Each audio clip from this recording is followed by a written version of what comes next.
All right, there we go. We are live on the air, and this is the Synth Summit Show. This is episode 19. I am the host, Flux of Fluxwithit.com, sound designer, synthesis head, music consultant, that kind of stuff. Anyway, today is a really cool show because we're getting to talk about a product that's not officially out yet, but is in Kickstarter. And that product is the ZetaOhm Fluxus 1. It's a Eurorack sequencer that has a lot of capabilities. So with that being said, I'm going to introduce Tenkai here. And Tenkai, why don't you tell us a little bit about who you are and just what the project is? Hi, I'm Tenkai, and I am an engineer, designer, hacker dude from San Francisco. Um, I've been working on this sequencer for the past, I don't know, like 3 years. The idea has been around for like 5 years, but I just started really making it work. I started development like probably about 2 years ago.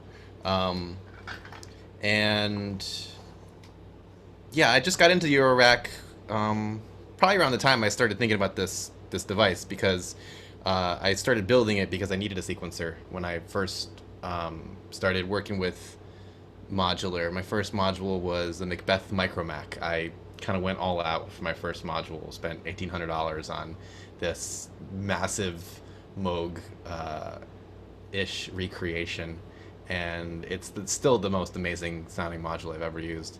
And I sequenced it with Ableton back then, and I loved the way I could. I love the way I could sequence that device with Ableton because there's so much you can do with Ableton sequencer. You can put different MIDI effects on the sequence itself. So I wanted to figure out a way that I could take the sequences I was making in Ableton and bring them into the modular format, or figure out how to build sequences with that kind of complexity. So uh, that's when I started thinking about, oh yeah, I could use an Arduino to do this, this, and this, and then I just started just thinking about it more for probably about a year, and then I started actually putting things together and breadboarding and like experimenting and trying different things out. And once it just kind of started to snowball, and I kept on wanting to try figuring out how to do CV inputs, and then I started reading, checking out the schematics for Immutable Gear from Olivier, which have a lot of amazing ideas that I never would have thought of. So I was reading all these other schematics for all these other open source projects, and getting a little bit of bits of tidbits of information from there, and doing research, and talking to some of my electrical engineering friends about how they would would tackle some different problems. And so through all this kind of just research, and experimentation, I got to this point where I had a project that had some momentum, and I went to a modular on the spot and showed it off to Banna and Rodent and Bryce Recordon, and folks were excited about this idea that I was working on, and it was something that was not really around yet. The only thing that was available was the ER 101, which is kind of difficult for some people to wrap their head around. It's I guess it's similar to the MC202 sequencer, which was also notoriously difficult to program. Um, and so I wanted something that was a little more friendly. I was used to I used to do all of my sequencing for live music with a machine drum from Electron, and that's my hardware sequencer experience is a lot with a Electron machine drum, and because you could have separate MIDI channels there that would allow you to sequence different MIDI gears. I got like my favorite combo was the super simple. It was just a machine drum and my microKORG, and the microKORG is still one of my favorite instruments. It's like it's all digital, but it has a modular heart. Mm-hmm. So it has modulation built in to the device. You can map LFOs to different internal parameters, and that spoke to me. So taking the idea of sequencing from the machine drum, mixing it with the complexity of sequencing with Ableton, and then bringing it to a modular format, that's kind of the whole concept behind the Fluxus one. And then I just took it from there and just tried to push it as hard as I could and give you the expansiveness that you need to really make really interesting sequences and do interesting modulation. One of the key things that I really thought about was what are some of the most popular modules and why are they so popular? And the first module that comes to mind is maths. Maths is super popular. Everybody's got a maths, and if you don't have a maths, even if you don't know exactly what it does, people think they want to get a maths. So I took a look at the maths, and I took a look at how it worked, and I looked at it on the oscilloscope, and I kind of studied all the different parameters and how it worked just by itself. And I noticed that the maths goes outside of whatever spec that you would think Eurorack should have. Like the original dope for spec says modulation goes -5 volts to 5 volts, and you have a -12 volt and 12 volt rail. The maths goes, my scope would show that it went to -14 volts, and I don't know if that was just like my scope acting weird, but it goes beyond the rails. So I feel like maths is one of the most popular modules, partially because it brings out characteristics of analog modules, especially, that you don't hear otherwise, because you're sending it voltages that are beyond the original specification that the manufacturers thought it needed. I highly doubt any manufacturers are anticipating -14 volts as one of the CV signals that's going to come into their module. But if it's an analog module, it'll respond to it, and it'll do something, and it'll do something probably pretty weird and unintentional. So, that's So how did the whole Kickstarter thing start out for you? Because when I met you, this was at KnobCon, this past KnobCon. We Yeah. met, and I told the story before. You had saved KnobCon for me because my MacBook had decided that it no longer loved me, and you had came to the rescue. We were sitting at the bar actually, and I was sitting with Winston, the Balcones bourbon guy, and Corey Banks of B-Boy Tech Report, and we were trying to figure it out, and you managed to save the day. And while we were sitting there, we were kind of talking about it, and you were telling me about this project, and I remember rather specifically talking about like envelopes coming out of it and this and that, and all the possibilities that you were telling me about it. I was just like, oh wow, then you could do this and this and this, and like it just got my head spinning with the fact that it's so amazingly deep, and yet it's still in a really tight package. At that point, had you already been planning to do a Kickstarter, or what was the plan at that point? No. The plan, I didn't really have a plan at that point, honestly. Just to work on it, that was my plan, and to get it to a point where other folks could use it. The Kickstarter came about partially because of Paul Schreiber's Kickstarter. He made like $100,000 in 3 days, something like that, and all of a sudden I had dollar signs in my eyes. I was, yeah, it was. I kind of, that was part of it, because I didn't really have the funds for manufacturing, and building these modules are not cheap. Tens of thousands of dollars that are just being flushed into manufacturing, and you don't know exactly when you're going to see that back. So I had some savings, but it wasn't enough to cover the whole thing. So I needed some way to really to push this, and in hindsight, I mean the Kickstarter went great, and I got funded, and I think that right now it's going to be very, very support. It's going to help manufacturing a lot.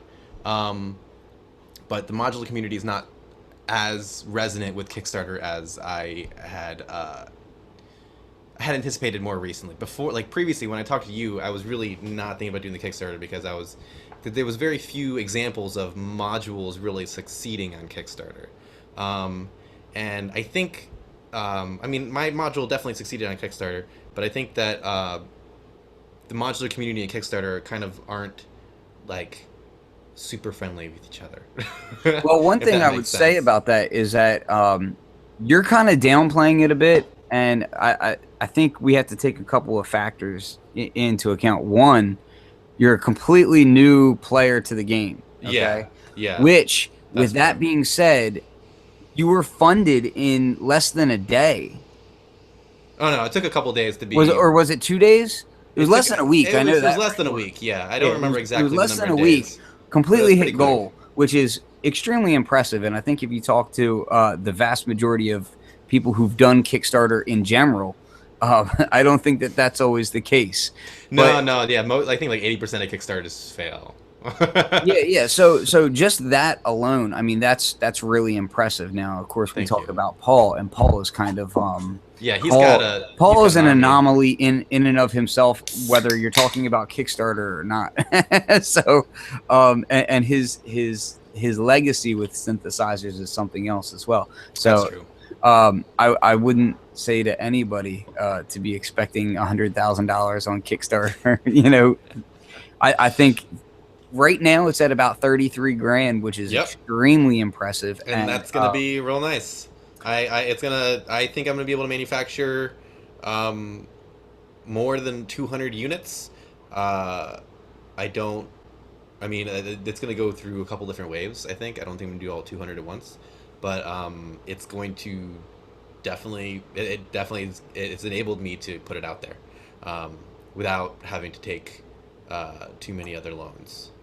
Yeah, and see, to me that's one of the best aspects about this is it can help alleviate a lot of that original stress of getting it from idea to actually in people's hands. So as of right now, I kind of want to talk about the Kickstarter early, just because there's really not much time left on the Kickstarter. So if people are interested in the project, they need to be aware of this stuff now. That's why I'm putting this up front in case people are wondering, well, why is he talking so much about the Kickstarter? So right now you have betas that are out in the world that people are testing. I saw Richard Devine has one. I have one.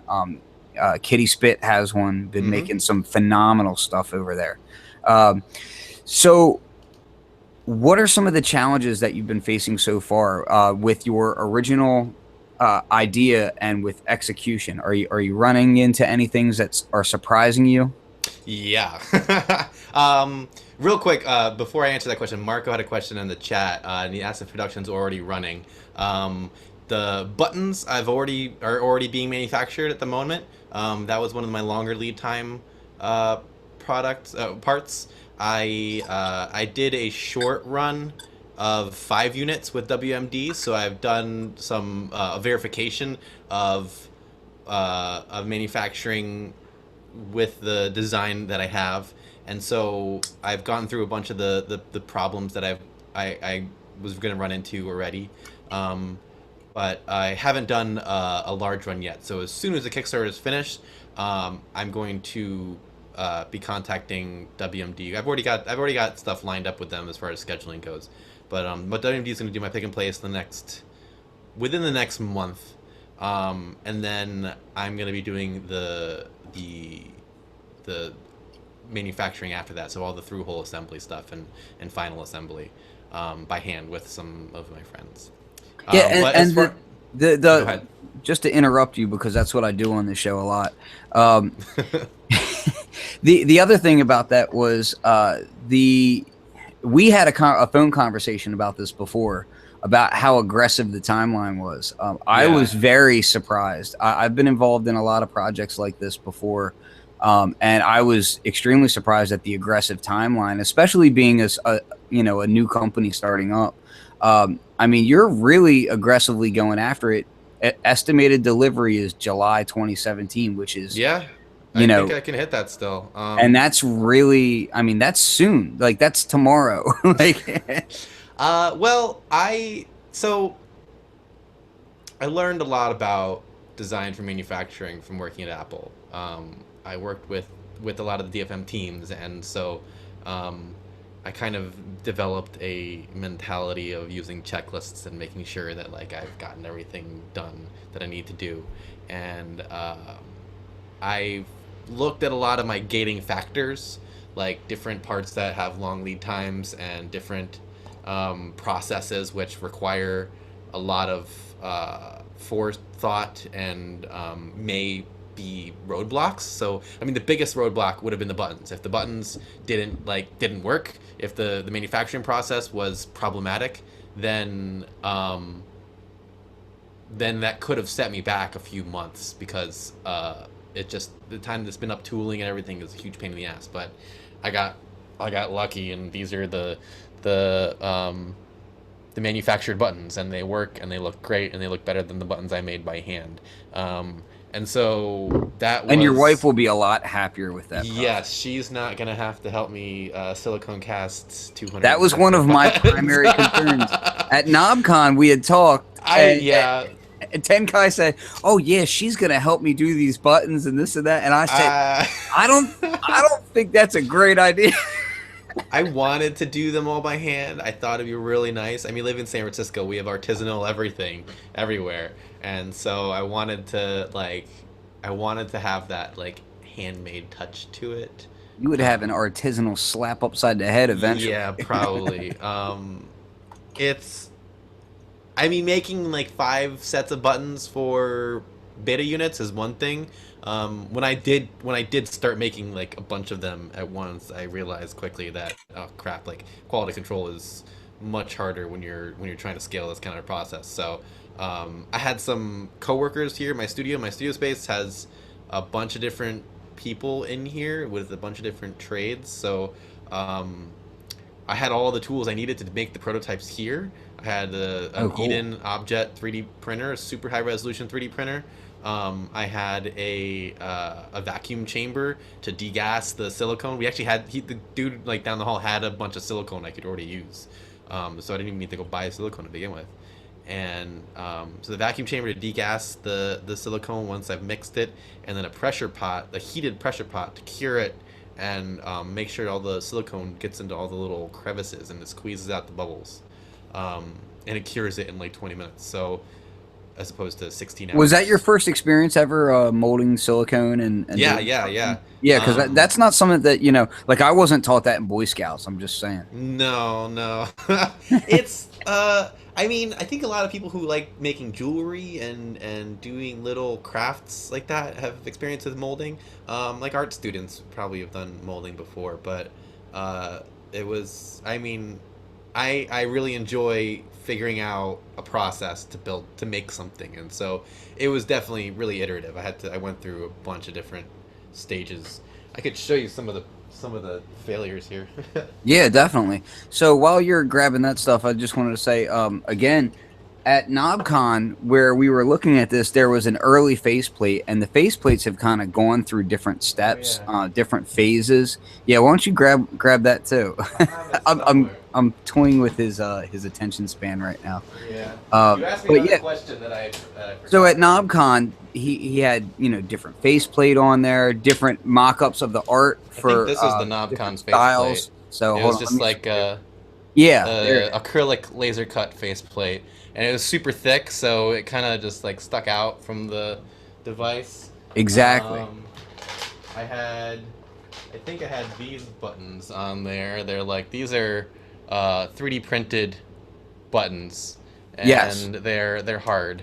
Yeah, they were hard at the time. Yeah, and they're not really nice to press. They worked, but they were really the light was not diffused. That was the other thing that we were talking about. These are some of my failures for the buttons. They're like kind of all hanging off because I made it too thin.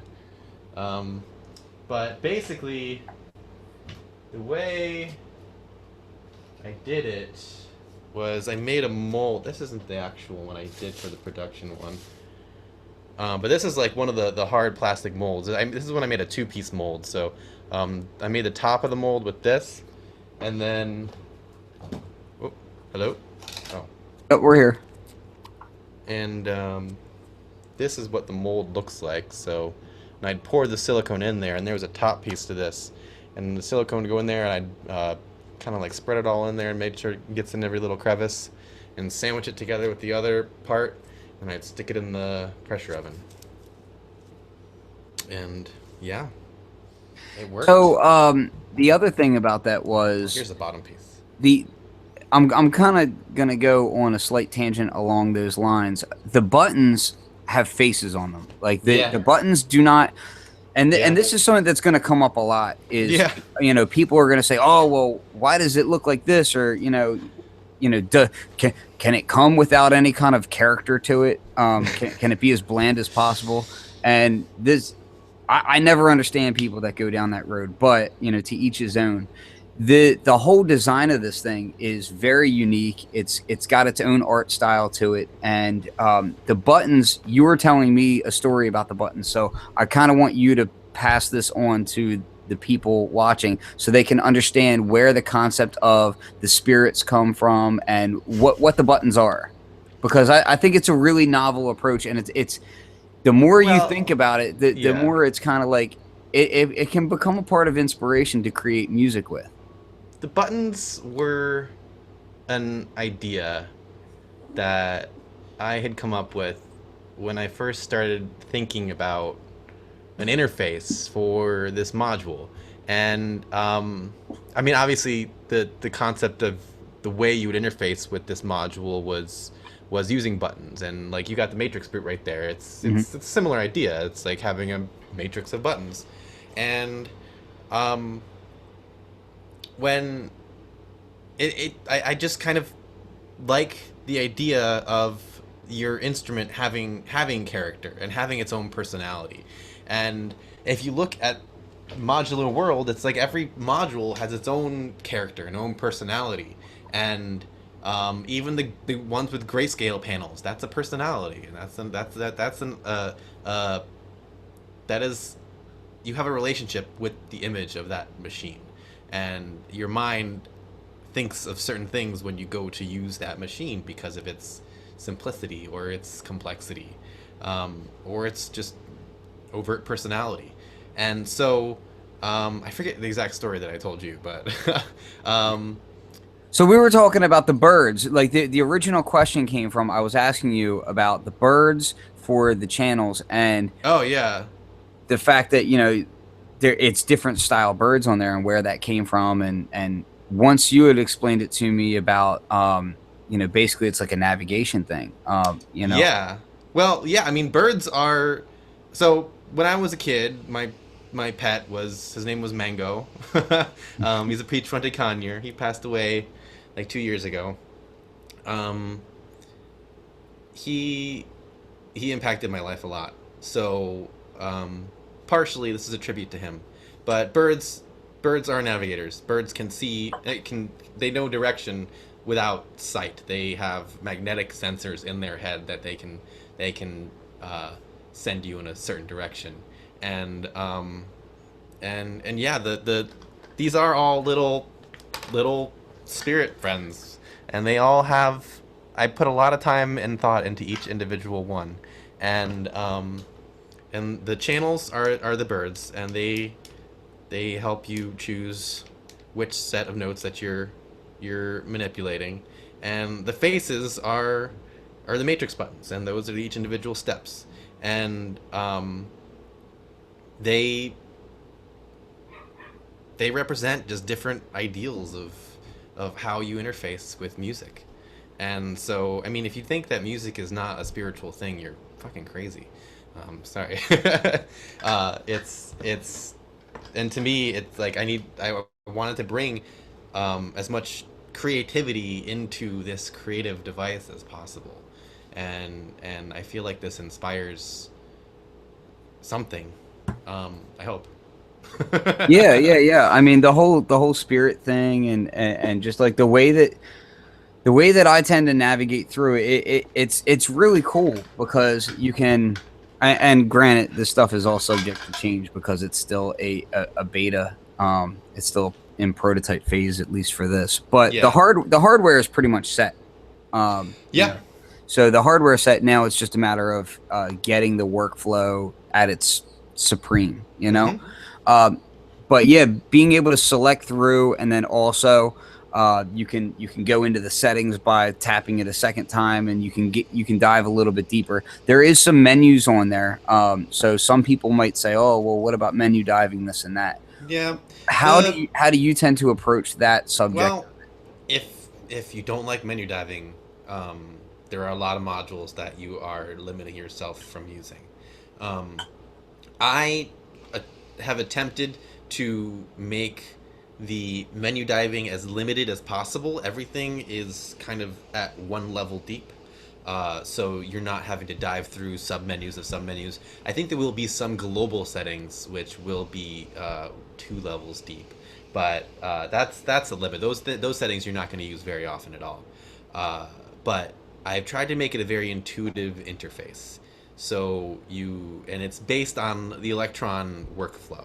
So if you're familiar with an Electron rhythm or an Electron machine drum, or I actually never use the Octatrack, so I can't speak to that. Or the Electron Analog 4. I've had the rhythm, I have the Analog 4, and the machine drum. Those are 3 of my favorite machines, and those have inspired heavily the workflow. So I think that if you absolutely don't like menu diving, my module may not be for you.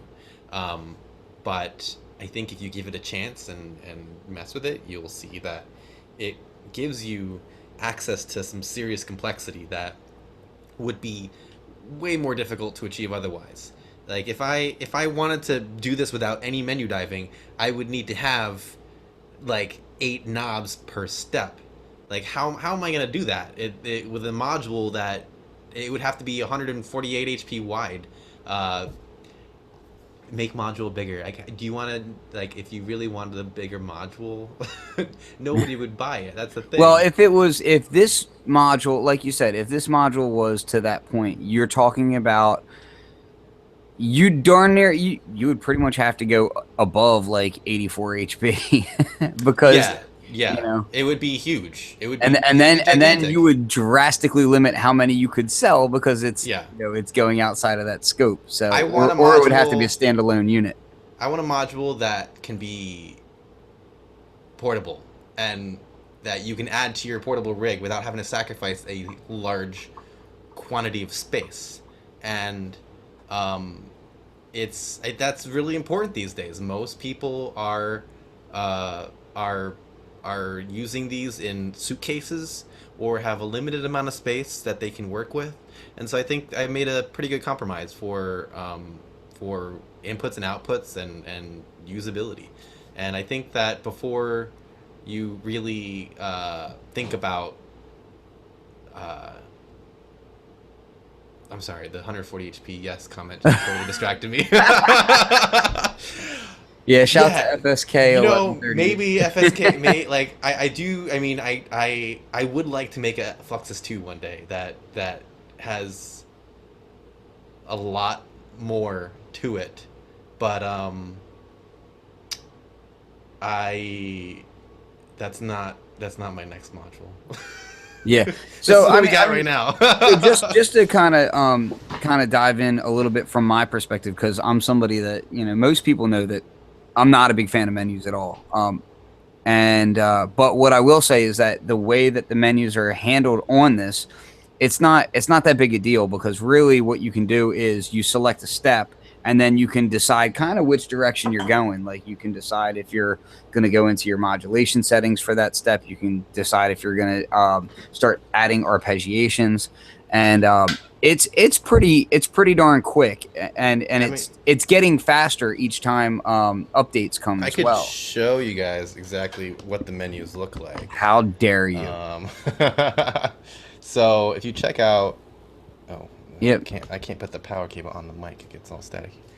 Um, if Yeah, that's good. you hit the step to select it, and the different steps will, and then you hit the knob in, and you press the knob in and turn, and you select what setting for what step. So you can access each step's settings with the turn of one knob, and then once you get to that point, you turn it, and it changes it. I can't actually see if it's changing or not, but Yeah, it is. um, It is.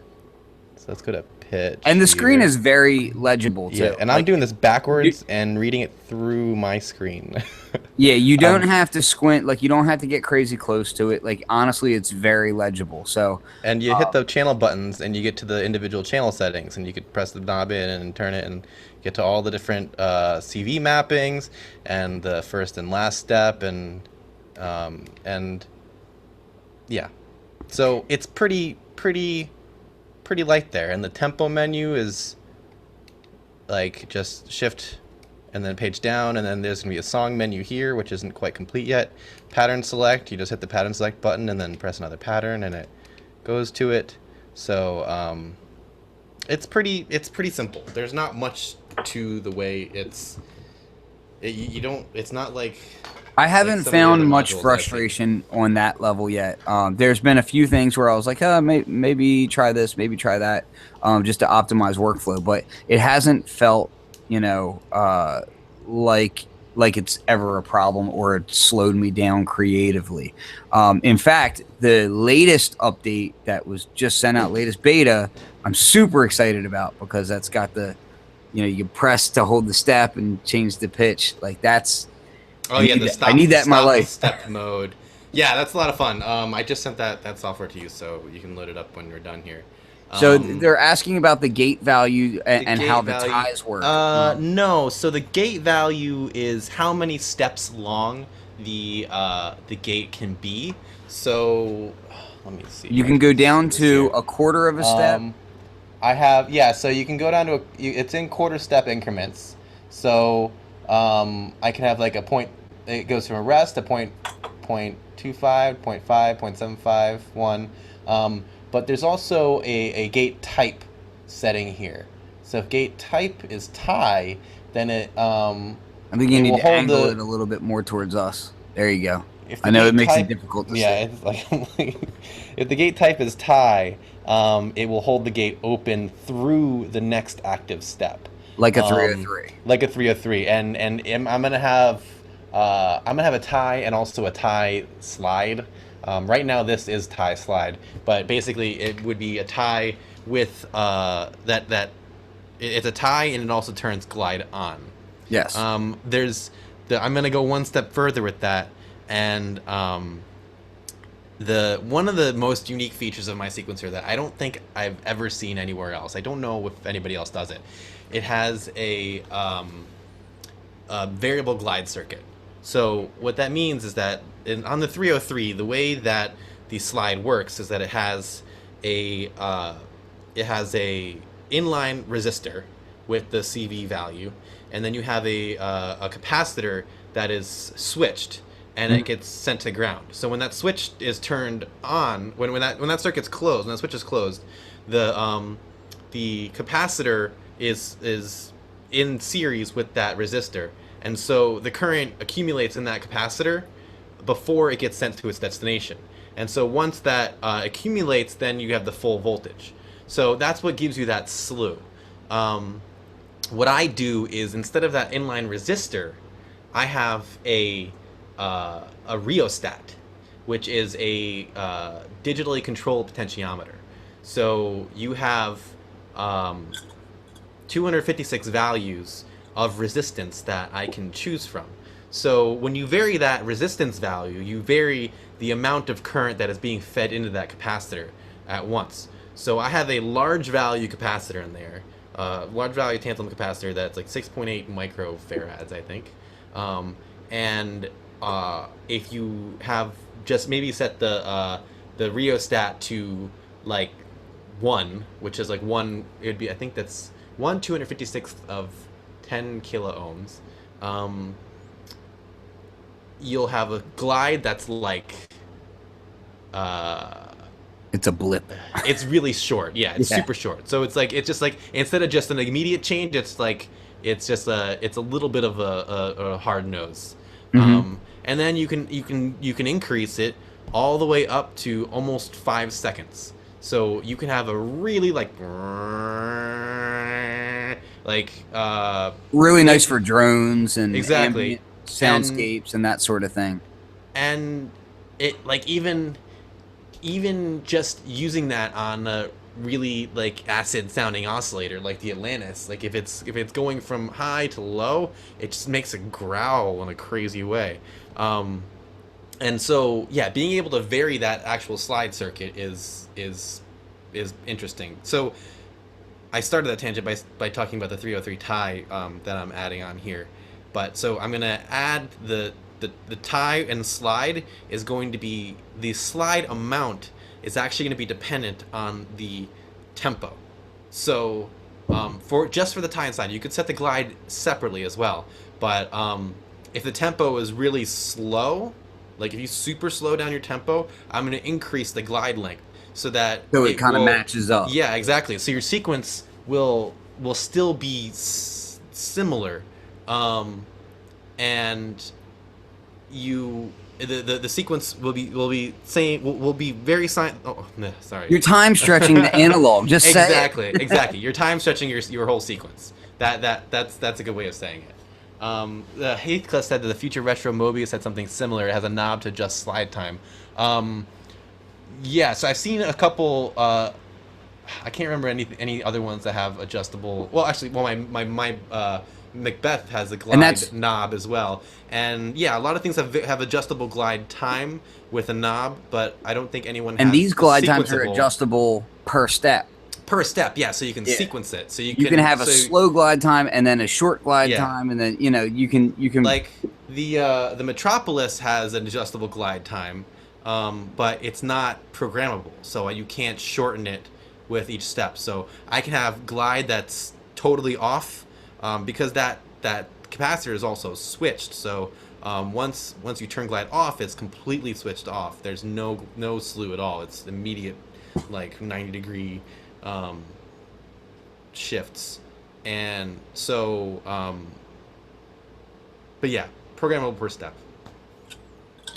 So while we're talking about programmable per step, let's also talk about one of the other like kind of signature features about this thing is the arpeggiations per step. Yeah. So the way that this works is you can be stepping through a sequence, and you can and I should also mention that you can set scales in here as well. So you can set a sequence up, turn on a scale. Now everything kind of quantizes to a scale, and then inside of that you could select a step. This is the way that I work, at least, is I tend to set my arpeggiations after I set my bass, like my root sequence, and then I go in and I'm like, oh, it'd be really cool to have like a trill right here or this piece there, and you can actually go in and set arpeggiations per step and have the timing of that arpeggiation per step.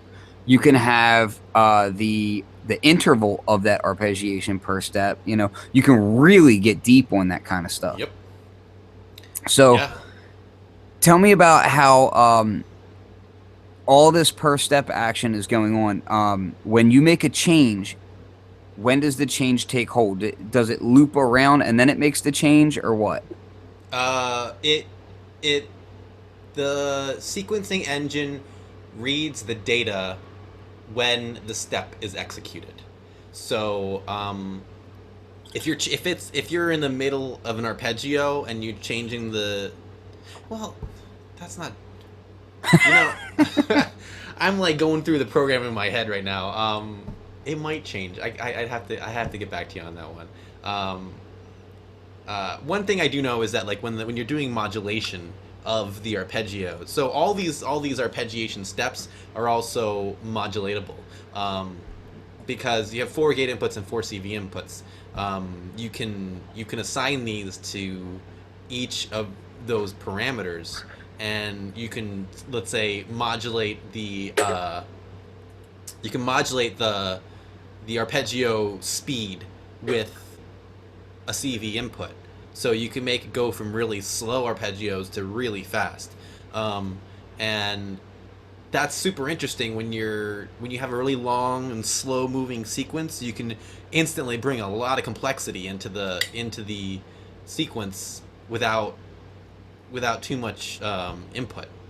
So I'm also going to add, I don't have it right now, but I'm planning on adding a on gate input. You turn on arpeggiation, so you can like it's basically like ratcheting on gate input except arpeggiating on gate input. And one other really cool feature that I added recently was the one-hit arpeggio, which is a lot of fun. Arpeggios are, I feel like arpeggios are the next step in the evolution of sequencing after ratcheting, because ratcheting is basically just arpeggiation without the pitch changing, without the pitch CV changing. So when you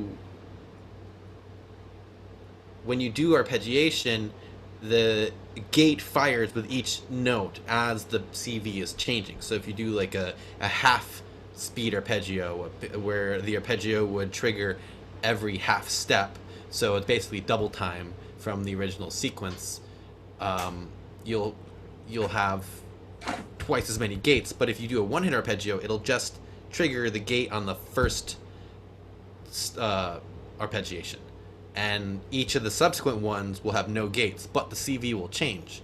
So you get these really crazy, it's a super psychedelic sound where it's just like a fading out, because your CV will be changing and the envelope of the voice will have triggered. But if you have a long release, you'll have the CV changing as the release is fading out. So you get this like really nice kind of fade out arpeggio, and that's one of my favorite things to do. And so you could have some serious complexity in your sequence, but you don't get the intensity of a million gates. And I think that's one of the things that kind of it makes it a little more not elegant, but like it's a delicate fine control. I'm so what I've done here is I've kind of pulled up my view so that people can see it. Mm-hmm. I'm actually surprised at how focused I was able to get that. I'm gonna give myself a pat on the back for that.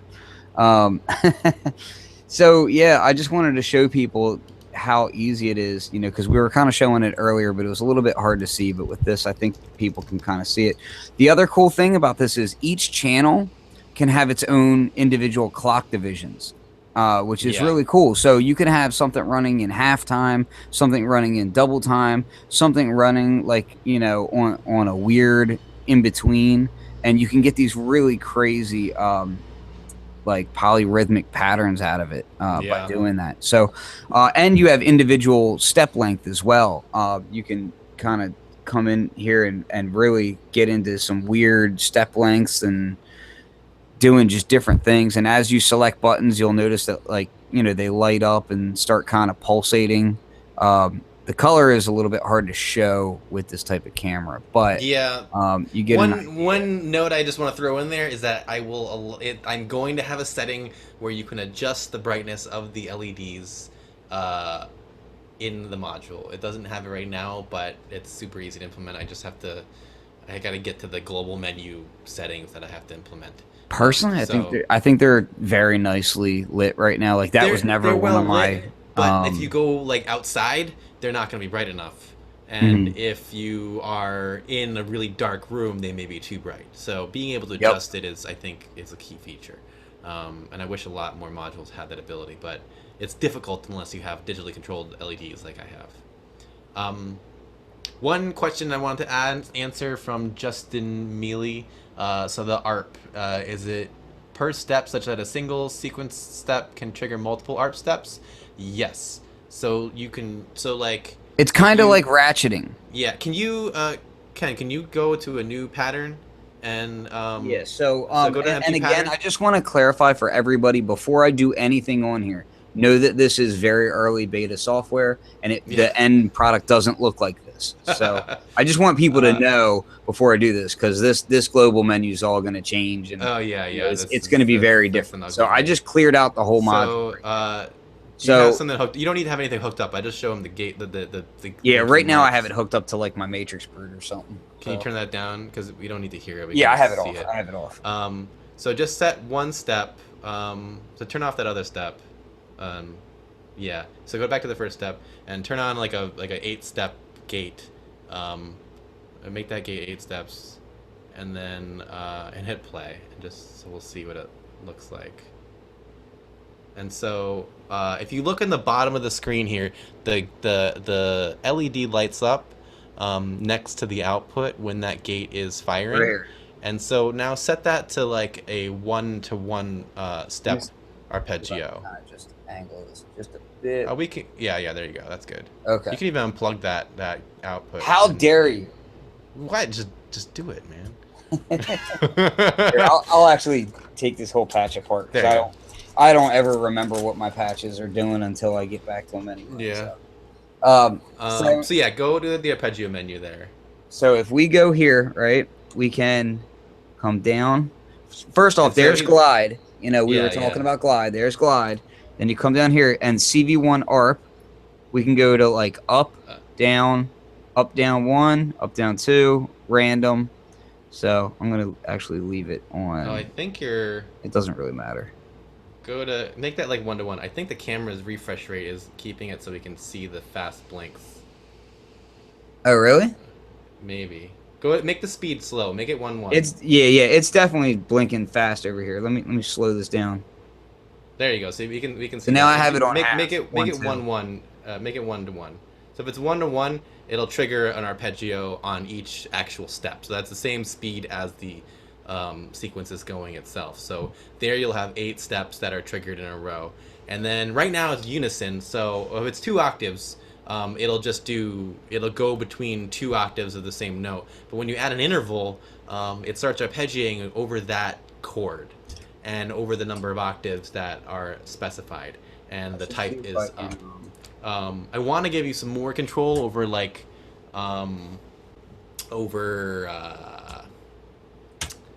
what was it, like, so instead of just a straight ta ta ta ta ta ta ta, you would have like ta ta ta ta ta ta ta ta, like having a mask, right? So being able to skip an arpeggio note, or double trigger one note and then go to another one. So I'm toying with ideas on how I can make that work. But yeah, so there's some more that can be done. I just got to figure out a good way of doing it that is friendly, let's say.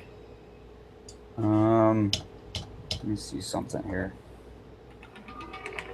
I want to see if I can. Now you guys should be able to hear it. I'm just triggering. Yeah, I have the elements right next to it, and you can see the elements being triggered right here by this little light.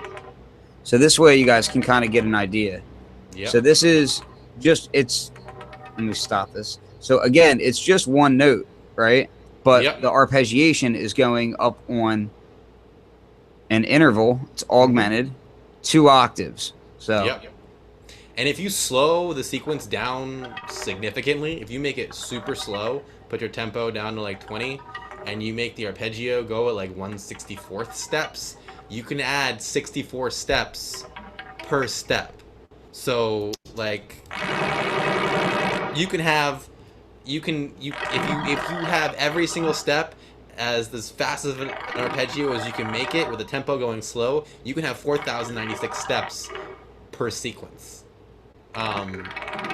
So I just want to kind of show an example here. So we have this guy here, and again, this is going 8 steps right now. This gate length is 8 full steps. Yeah. All right. So if I come down here, I'm going to go all the way down here. So we're past that. And what I'll do is I'm going to turn this one to up, and we'll actually keep it in unison on 2 octaves. Keep it. We'll change this to half. We'll come up here. And you have control over the numerator and denominator of the arpeggio speed. So you can do things like 3/7 or like 9/13 and get real weird timings. And you can Now, oh, this is something that I should note. Let me turn this step off. So to turn a step off, all I had to do was just double tap it, which is pretty cool. Now you'll hear that this one only hits twice. But if I go and, oh, let me go back here. Oh, I think I might hit the channel buttons. That's there we are. All right, so now if I go here to the gate length, we're only on one step. So because it's on 1-2 on the arpeggiation, you're getting 2 triggers inside of this one step. So that's where it gets a lot like ratcheting. And if I was to kind of increase this, you'll see. So you get that.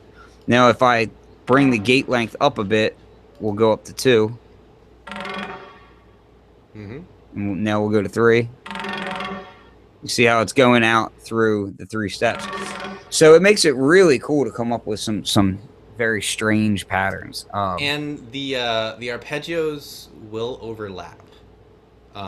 So I was debating leaving it. So if you make like the first step, if you made the first step, yeah. So we'll turn this back on. No. Actually, don't do that one. Do step. Yeah, that one, and make that like, yeah, one's fine, and make that one's fine. This one's weird. 3. You got to make it a weird division so they don't like try to trigger at the same time.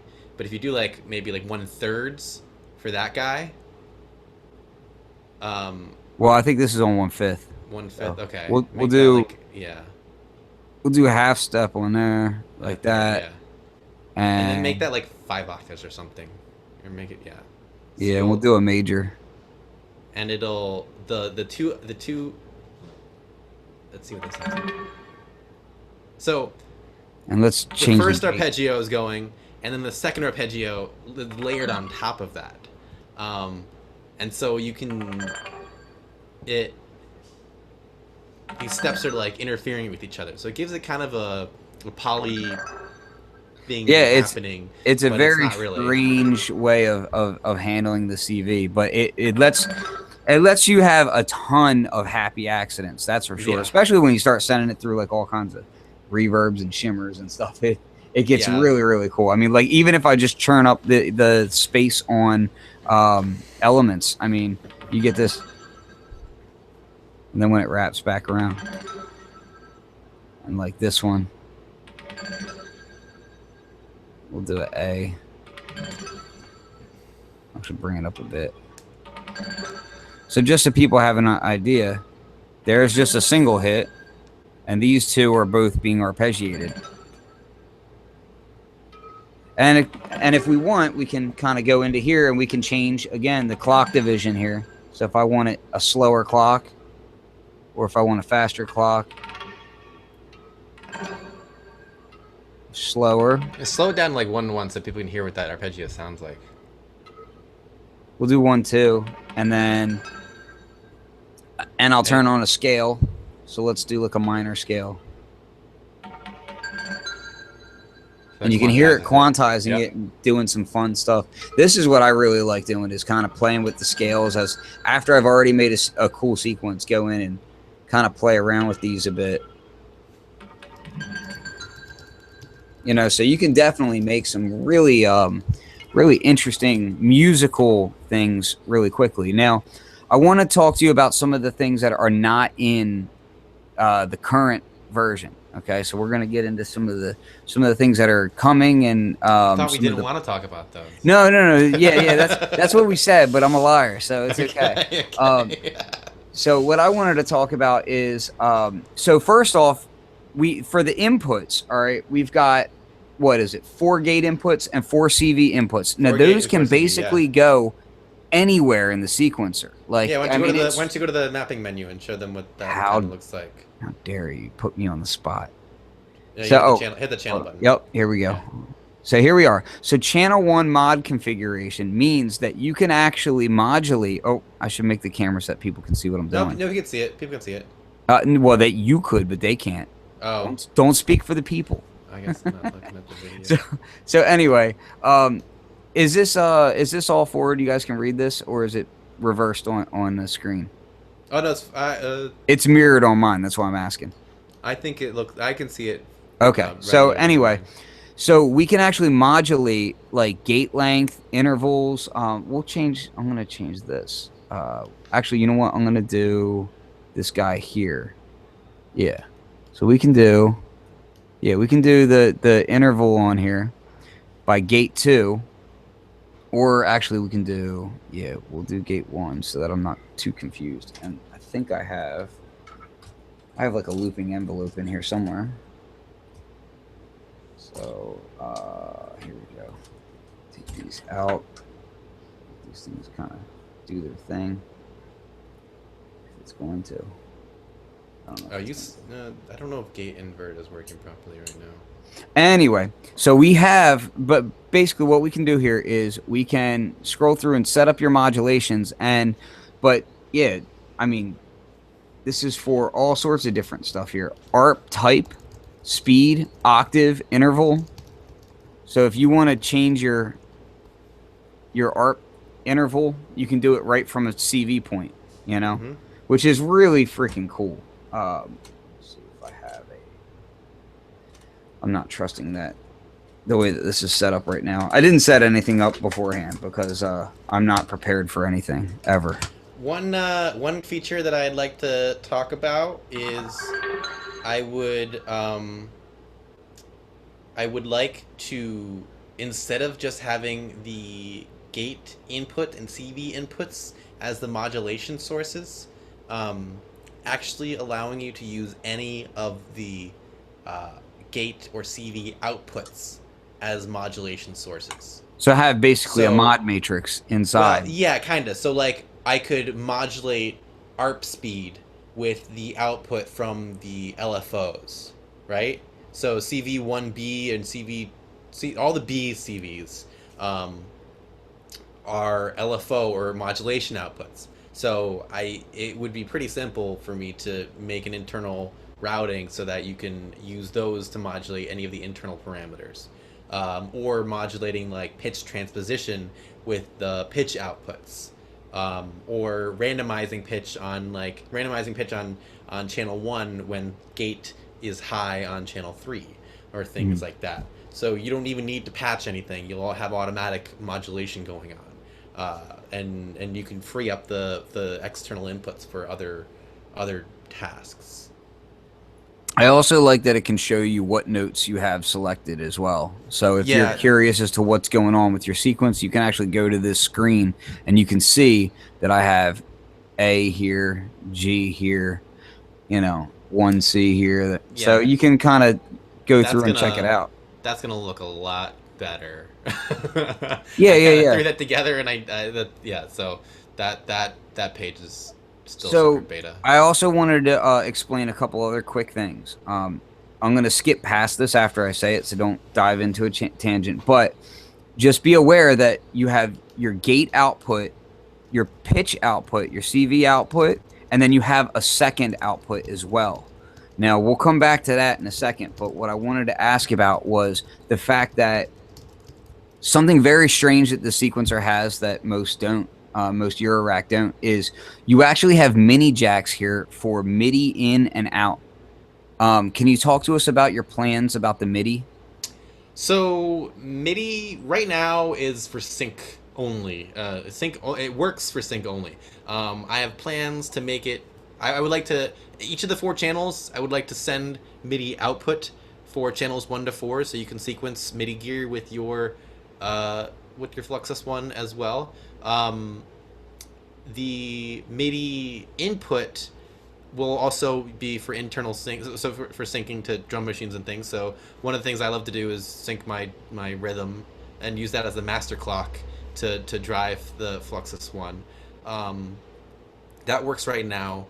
I have plans on figuring out a way to use a MIDI keyboard to allow you to compose sequences. So just pressing a sequence of notes would program each of the steps for the sequence.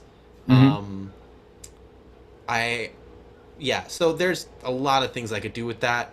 I haven't really thought about specifics of ways the implementation other than I just want to do it. So, but it's there. It's there, yeah. The MIDI hardware works. The MIDI receives and sends all of the MIDI signals, and it just is a matter of doing something with them. And we do have clock output on here as well, Yeah. for syncing to other things. And Yeah. you can set your clock input to be pretty much anything. Mhm. Now, the clock output on here, we had kind of talked about this off air and a while back. So I just want to clarify: is that an input and output, or is that just an output? The actual clock jack. Yeah. is the jack itself is bidirectional. Okay, So that's what I was wondering. yeah, right now it's only behaving as an output. I have to do a little bit of fancy programming to make it switch to an input on the fly. So this is not a feature I really advertise that much because I don't exactly know 100% how I'm implementing it, but I believe it will be possible for me to switch that to a clock input when you set the entire sequencer to external sync. So that's something I'm gonna work on in the next few weeks to figure out if it's possible. I also have a USB port on the front panel by design, so that Easy updating. Easy updating. Yeah, there's a little paperclip slot, so you can hit the program button underneath the faceplate. It's kind of like old computers, and used to have to use a paperclip to eject the floppy disk. I like the idea of a paperclip being part of the official toolkit. See if I can up my exposure a bit so people can kind of Yeah. see. Yeah, so that's it. I'm making right that slot here. a little bit bigger for the final version because not all paperclips actually fit in that hole. Yeah. But the USB port allows you to do updating. It also will allow you to do MIDI sync. Now, I have to put a little asterisk on that. You may need to have a USB power isolation device in order to Keep the noise out. Well, yeah, to record to the same computer that you are synchronizing to. Okay. Because sometimes you get a weird ground loop and get USB noise. It's the same thing that the BeatStep Pro uses. And it's and Do that you get works. noise in the BeatStep Note Pro from They provide USB? you with an isolator to. Oh, they go do. with it. Okay. Yeah. Yeah. So an isolator would really help you with that. And you can get those for dirt cheap anyway. So yeah, it's I don't think they're not very expensive. the non-issue. But I wanted to. The reason why it's connected to power at all is another feature I don't really want to advertise too much, but is something I'm thinking about. I'm not promising I'm going to get this to work. This is the most difficult feature programming wise to figure out, and I haven't been able to test it before. I haven't been able to test it yet because there's a lot of code I need to figure out before I can get to that point. Is USB host mode. I want to be able to plug in a what's it called, like a QNexus or a USB keyboard directly into the USB port, so you can use that to program the sequence. I think that would be amazing. Yeah, definitely. But I'm not. If it happens, it'll be an awesome bonus. Yeah. So let's just quickly, because we're getting into it, but there's so much on this module. But the other thing that I wanted to talk about is the second CV output. Now, the second CV output does some wacky stuff. So you can sequence LFOs, which is fun. On the first step, you can set a sine wave LFO that is going at 1 amplitude, like plus or minus 10 volts.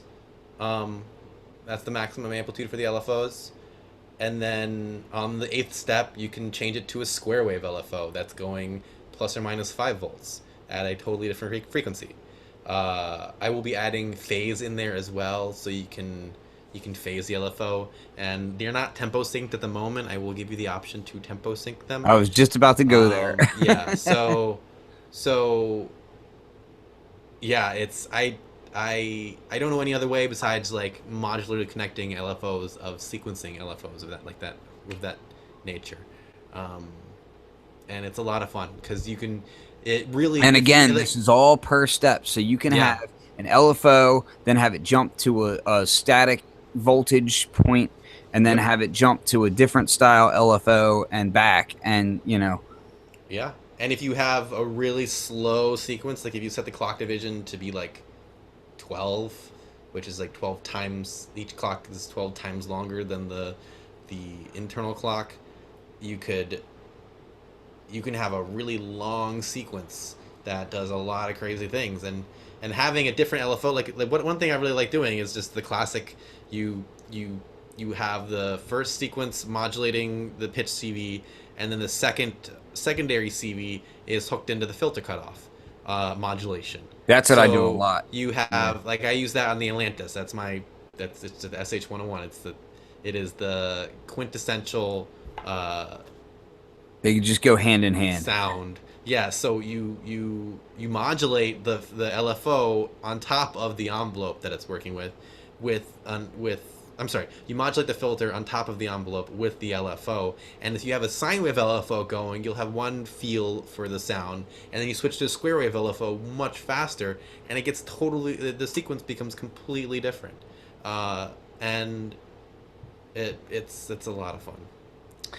Yeah, the future about that stuff that I'm really hoping to see is envelopes, like one-shot envelopes on it. That's a feature that I know you've been pining after, and I work on it too. It just there's I want to do that. One of the reasons, so the reason I bring that up is one of the reasons I think that's going to be really cool is because, again, we were talking about the arpeggiations, and the arpeggiations are like ratcheting. Well, this thing makes a sick 4-channel drum sequencer. I mean, you can do some really, really wild stuff because obviously you have your gate out and you have your pitch out. So if you have like something like the Audio Damage Boom Shack, you can, or the Neuron even from them, you can be triggering off the accents of it, the actual trigger of it, and then you can also be modulating the pitch of it as well, or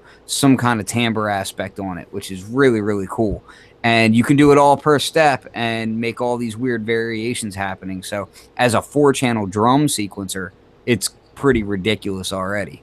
Yeah, it's fun. I haven't done it yet, but I really want to hook up to these guys and sequence them together. I've been messing with that a good bit the past day or so, and that was actually like the first thing that came to my mind when we were talking at KnobCon. I was like, if you could send LFOs, that means you could send one-shot envelopes. If you send one-shot envelopes, that saves me a ton of money. Yeah. You know? I definitely want to work on that. Yeah, my recent acquisitions for my rack has been the Erogenous Tones VC8 and Levitate, with the idea of possibly adding a radar in the future as well. And it's all about doing drums and whatnot. And with this module, it lets you do an awful lot with drums as well. And also, I mean, sequencing like 3 drum tracks, hi-hat, kick and snare, and then a synth line, or really. You don't even need to do that. The other thing that you can do is you could be doing a kick and snare on 2 tracks, and then with the CVB, you can send a square LFO out and have that triggering off your hi-hats. Yeah. And then you can do variations on that per step. You're getting in the territory of the other feature that I don't know if I've told you about that I want to do. I have 3 outputs per channel, and there's no reason I can't send a gate signal out from each of those channels. So I could make channel 4, instead of being pitch and 2 CVs, just being 3 gates. A gate or a trigger, yeah. So you can send, a gate or a trigger. So you can trigger 3 separate drum voices with 1 channel. So you basically could get like melody, bass line, and pad sequencing, and then you could have bass, snare, and hi-hat. Yeah, exactly. And that's kind of what I was toying with the other day. I posted some stuff on Instagram, and I was doing drums and I was doing melodies all from the Fluxus One, and it was like so much fun just because the arpeggiations make it. The arpeggiation is in the scale. It's almost like cheating, but it's not cheating, people. Leave me alone. There's no cheating in modular. There's no cheating in music. There's no So, cheating in in music. You're right. Yeah. so Well, it's all there's some. stealing. So, but we're all stealing from mathematics anyway. So That's true. yeah, basically this thing is just absolutely ridiculous, and it keeps getting better and better with each beta update. And I know that you've been run ragged recently with you just got back from Berlin. Yeah. And Went to Superbooth. what was Superbooth experience like for you? Superbooth was great. I love Berlin. Lots of sausage and beer and Spätzle. Spätzle. Um, it yeah, the synth community in Europe is very strong and vibrant. Um, I got to hang out with Ken Macbeth a bunch. We You got to chatted a tell them lot. about that very pricey module you bought. Yeah, yeah. Yeah, we had some words. Uh, but he gave me some seriously awesome advice and pointed me in the right direction for my for some oscillator design. And if anybody knows about Ken Macbeth's oscillators, they are the some of the best sounding oscillators that are out there. I don't know what else sounds better as far as analog, like conventional VCOs go, but yeah, he gave me some pointers and he said he would help me out with like schematic reviews and give me some more direction when I need it. It's awesome, yeah. And And he his loved the modules sequencer. do sound fantastic. Like They're I freaking rib great. about the price, but man, his stuff is to die for. So Yeah, he's a legend of sorts. yeah, both personality wise and Yeah, otherwise. So man, I may have to get him on the show sometime. So you yeah, should, man. If you can get him, that'd be great. yeah. And if people are just tuning in and haven't seen this show before, I highly recommend they check out the previous episodes.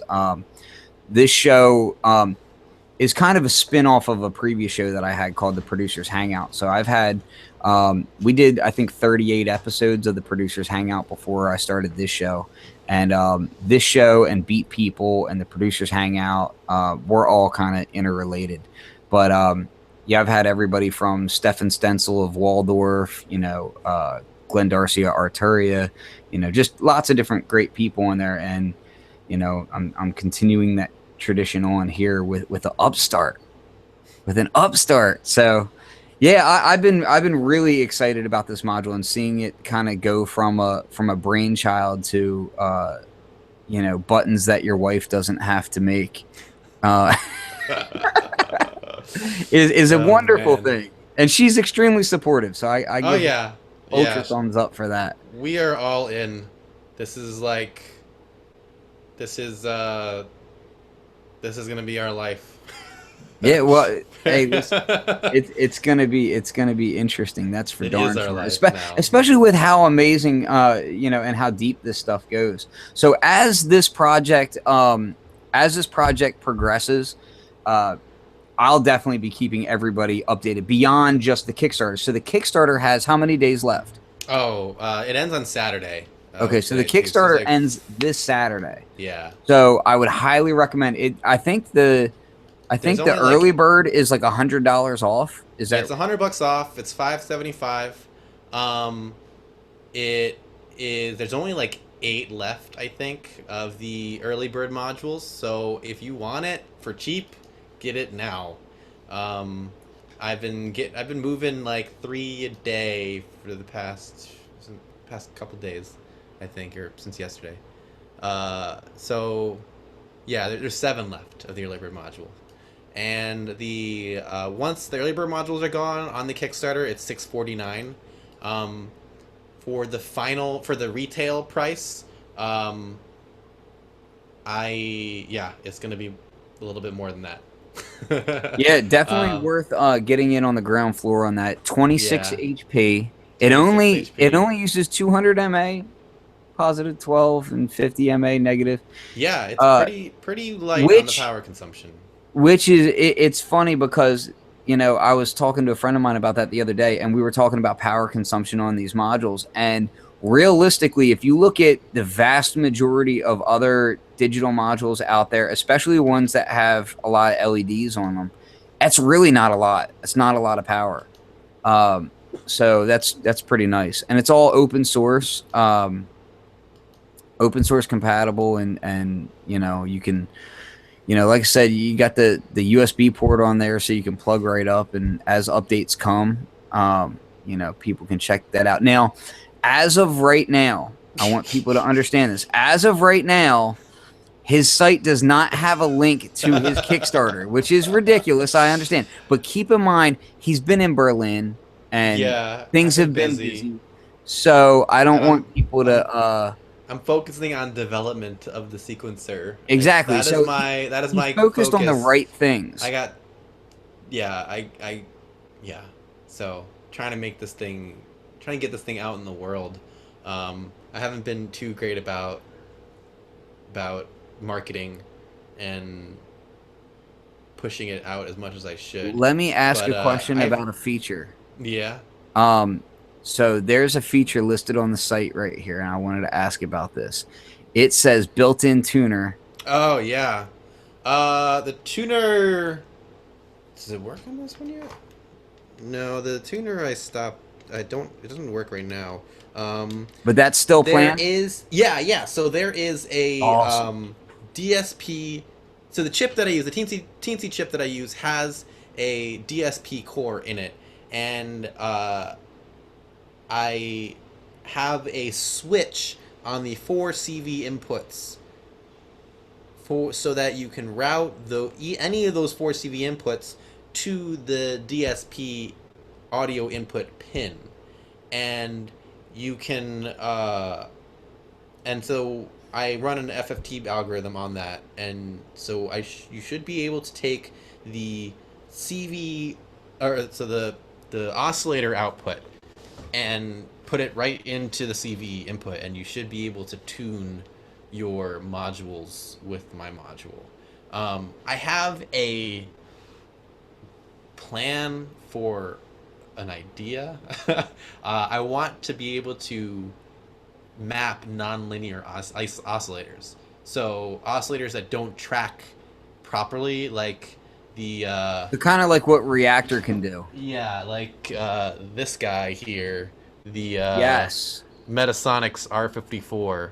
This thing is a beast, and I want to be able to sequence this thing linearly. I want you to be able to like make actual music with it instead of just like a chorus of stuck pigs. And so he makes a module that will, his MIDI CV converter, the Metasonics guy, I forget his name, will sequence. You can like map the oscillator. I forget his name. Dan Gordon, or something like that. So his MIDI CV converter has a learn button that you hook the output of this into that, and then it will it'll tune the range, and MIDI. It'll it vary maps the curve. It, right? So so it has to it sends it every single signal, and then figures out like what pitch it gets out of it for what CV level it's sending. And so but you could potentially be doing this with the Fluxus one, and that's something that eventually would be really interesting, and just tuning linear oscillators in general. But yeah, the tuning stuff, I'm definitely like, I hope that does get done, because I would really like to be able to do that, because it would save a ton of time. Because I'm not one of those people who just leaves his oscillators in one place and that's how they are. Like I'm constantly fidgeting with my oscillators, and you have analog oscillators. You sneeze on those things and they go out of tune. Well, yeah, so. I mean, but I'll use them. I'll vary them between LFOs and different ranges as far as like tuning them to a fifth or whatever. So being able to do something like that and then just plug it in and hit tune and be ready to go is super useful, especially considering this thing saves. I think you can save like 1,024 sequences. That's the plan. with the memory that's located in there. So you can actually use this thing for people who are doing live performances and going out doing sets with their modular. You'll be able to save your sets and go out and perform, which is pretty awesome. Back them up to your computer. Yeah, with the USB port. So so you plug it in if you are on the road, and you can plug it into your computer with USB and back it up. So this is just ridiculous, because it's like every time I'm like, okay, I think we covered up most of it, and then I'm like, oh man, we could go down this whole other road. Yeah. That doesn't work right now, but I mean, it's got MIDI, so I'm just gonna send it through SysX. Use like SysX Librarian or something to download that file. But it's happening. It's happening. And there's so much. That's the other thing, is that it's not like a lot of the larger companies that will kind of underspec their hardware, saying like, okay, this is the bare minimum that we need.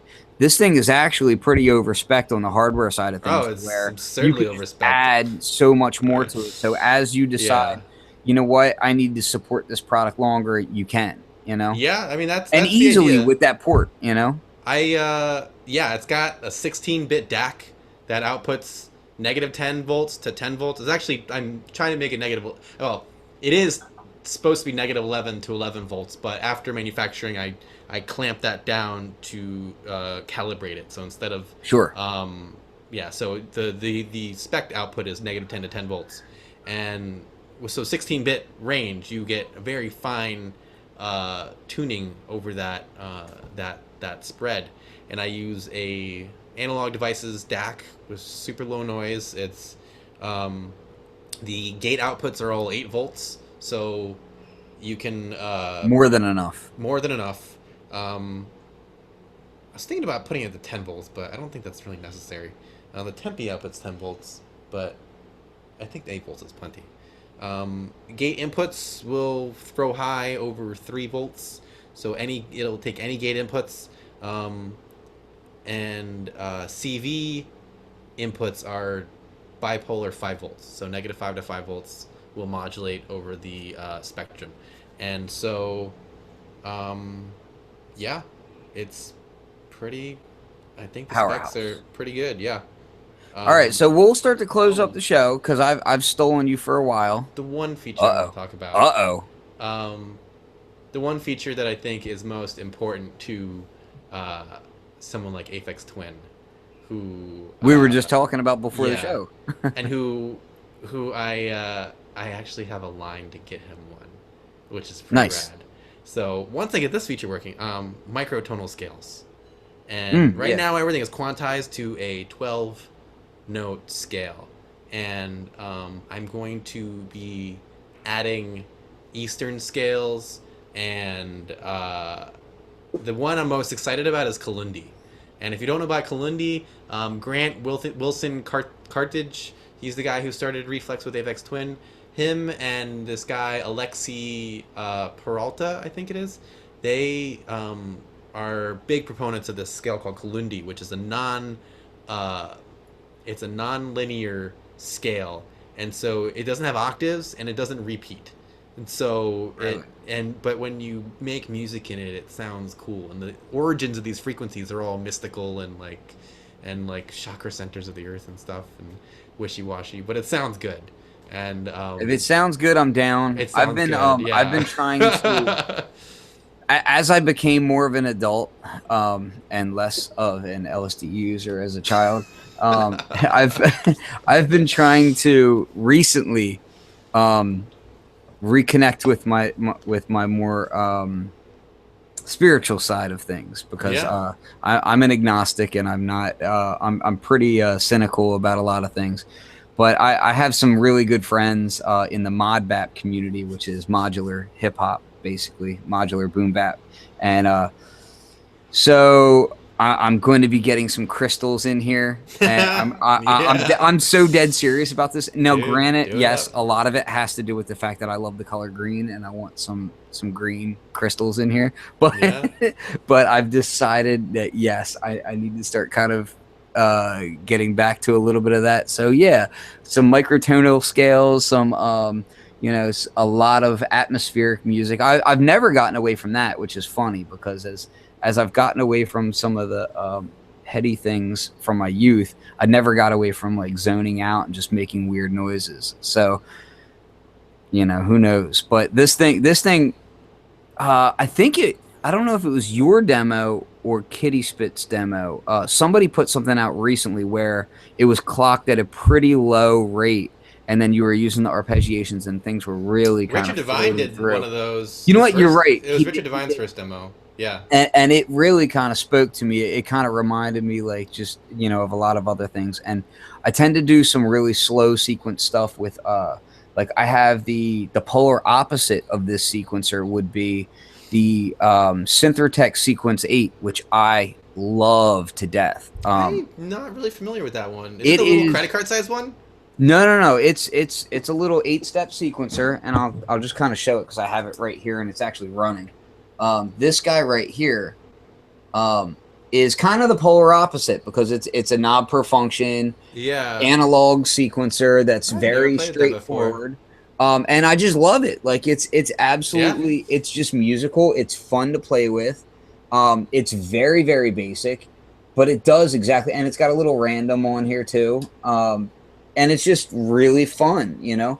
So a lot of the times I'll do really slow sequences with that. But then when you start clocking something like this and the Fluxus One together, and you get the arpeggiations and all that good stuff happening, it gets really, you can come up with some really interesting material. So I don't think, I'm not one sequencer per rig kind of guy, philosophy kind of guy. I think I really... I need to get some more sequencers. I borrowed Bryce Recordon's Metropolis to mess with for a little while. I really want to get a Variegate 8. The stuff that Ben has been doing with that is ridiculous. That with the voltage block. Yeah. And this guy right here is something really interesting. It's kind of oddball. The Animodule V9A. I've never heard of that one. So the Animodule V9A is really cool because it's a voltage controlled sequencer, and it has slew amount per step. So you can turn slew on per step, and then you have trigger outs per step as well.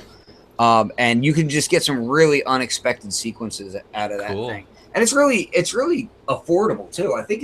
I want to say they're only like maybe $200, something like that. Like it's really affordable. Nice. And the slew is really musical on it too, so you can just set up these really weird kind of programs on there. So I tend to tie that to the Animodule STD, which is like this. It's like a timing shift thing that he does, and you can get these really kind of cool syncopated rhythms out of it. So, but yeah, the Fluxus One is something. It is a beast of its own. Like it's. I mean, that's why I actually set up this whole rack. Like this whole portable rack right here is all based around the Fluxus One. Like the whole point of this thing is like, just because this does so much, I can take this whole rack with me pretty much wherever I go. I put the lid on it. I can sit up on the couch upstairs, and I can make complete songs with just this little rig like that, you know? And I have the ES8. So if I want to hook up the iPad with Audulus, I can do that too, and it's pretty wild. One of the things that I like people to think about is that the Fluxus One it really helps you get the most out of your modular rig, now no matter how small it is. And so it's a lot of fun just to use the Fluxus One with one voice module and like one or two drum modules. And so if you only have a little bit of, if you have a small rig, if you have like a one skiff, or if you have a 6U case, you'll get a lot of mileage out of a very precious 26 HP. Yep, exactly. So everybody go check out the Kickstarter now. Kickstarter goes until Saturday. Right now, if you're smart, you can get one of these for $5.75 with the early bird special. There is 7 left right now. Let me refresh the page, make sure I'm not lying, because who knows if they're selling already. But It is, the project's already fully funded, so you don't have to worry about not getting one. Like, it's already happening. Yeah, it's happening, and if you, it'd be great if you support the Kickstarter because Yeah. you'll get it much sooner. July. July, yeah. I'm gonna ship it to the direct supporters first. I have some orders from some retailers. They won't get it until after I fulfill my commitments to the backers directly. So, yeah, if you want it soon, get it now. And also, just a small note, there's also some of Tenkai's artwork up there as well. Oh yeah, So if you're if you feeling want to, adventurous, yeah, I if you want make to get some cool artwork. I write shaders in OpenGL. I'm a big fan of a lot of the demo scener work. I don't know if anybody's familiar with demo scener stuff. It's where you make tiny programs that are like under four kilobytes in size or smaller, and you can make like massive 3D worlds. So I write shaders that are kind of in the idea of the demo scener crew.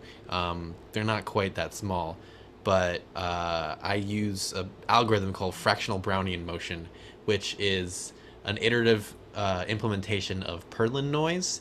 And Perlin noise is an algorithm used in video games and in movies to make cloud textures and wood grain and very organic things of that nature. This piece behind me is one of the things I've made. If you go to ZetaOhm.com, there's an art section that has a ton of my video and music, weird music. And yes, the video. So the program I wrote is a video out program, and then I made it. I rendered out a lot of the stills in really high resolution and printed them out. There's a really big one I can't show you here, which is really cool. But yeah, if you're interested in those things, you can get those in the Kickstarter, or you can contact me directly, and we can figure something out. But yeah. So definitely check that out. And I will I'll plug myself for a hot second. Do it. I have some new sample packs that are coming out. 8-Bit Dipped is it's basically like it's a drum pack that's been run through some vintage samplers and through the modular and everything from acoustic sources to analog sources. And then it's been all given the 8-bit 11 kilohertz sheen so that it makes it sound pretty cool when you're actually just working on stuff. So 8-Bit Dip should be out hopefully the end of this week. And I have another pack coming out right after that that I'll announce later. So check that stuff out. Plus, of course, you can check out all the other cool stuff up at shop.fluxwithit.com, which is really just most of the sound design work that I do tends to be like freelance for other companies. That's my specific site. It's a way for me to get support for like all the videos and everything that I do without begging people or without throwing ads all over my site, that kind of thing. So if you want to support, you can go check out the sound design over there, load it up in your samplers, and sound way cooler than anybody else you know, because those chumps don't have it. So it's kind of important.